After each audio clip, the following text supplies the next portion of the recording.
$700K subscribers! Grabe.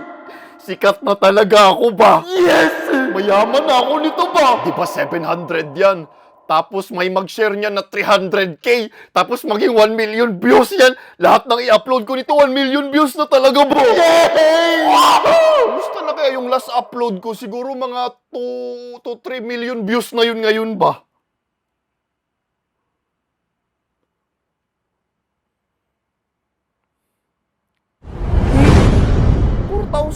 Ano nangyari sa 696 katao? Buhay pa ba kayo?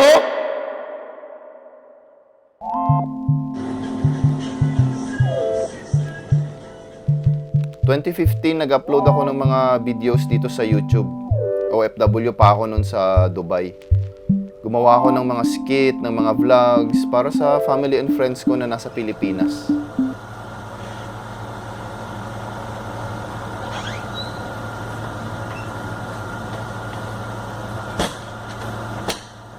Diyan pala kayo. Parang yan yung paraan ko para i-update sila kung anong nangyayari sa akin.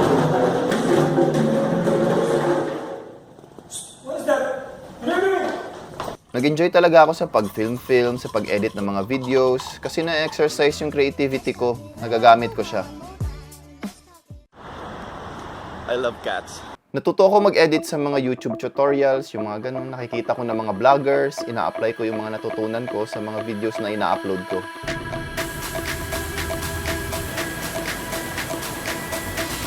Kaya nung pag-uwi ko ng Pilipinas, wala akong ibang ginawa kundi mag-edit ng mga videos.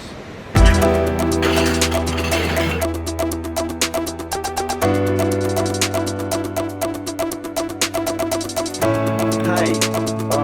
Ito yung story kung paano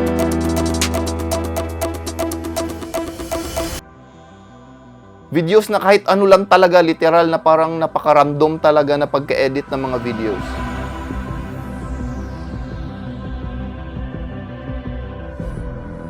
Yung mga natutunan ko sa pag-edit, yun, paulit-ulit kong ginamit. Everyday, sinusubukan kong may matutunan na bago. Tapos pag-edit ko, i-apply ko lang din yun. At nakapagod, di ako makahinga. Fast forward 2019, gumawa ako ng series Basic Content. 100 videos yun. Nag-experiment ako ng iba't ibang style kung paano mag-edit ng mga video. Hello guys! So today na yung final episode ng Basic Content kung sa... hello?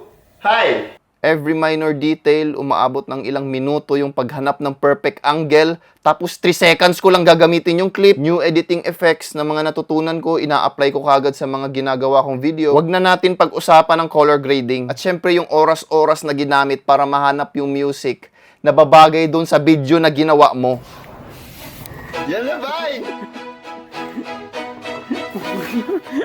And that's how you do it with only the... Ang saya. I was obsessed. Oh. Anong point nitong video na to? Para saan yun? Gusto ko lang ibalik yung goal ng 2015 na ako.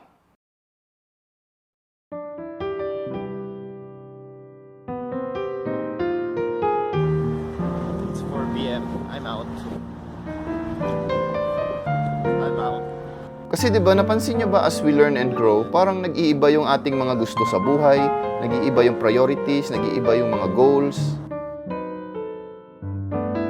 Isa kasi sa mga pangarap na tinalikuran ko is yung goal ko kung bakit ako nagsimulang gawa-gawa ng mga videos. Grabe dun, sobrang hangin. Hindi ako makapagsalita dun. Hello guys, welcome to Vlog 5.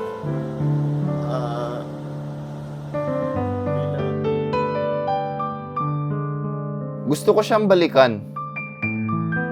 Yun yung gusto ng 2015 na ako. Gusto ko siya maging masaya. Galing talaga.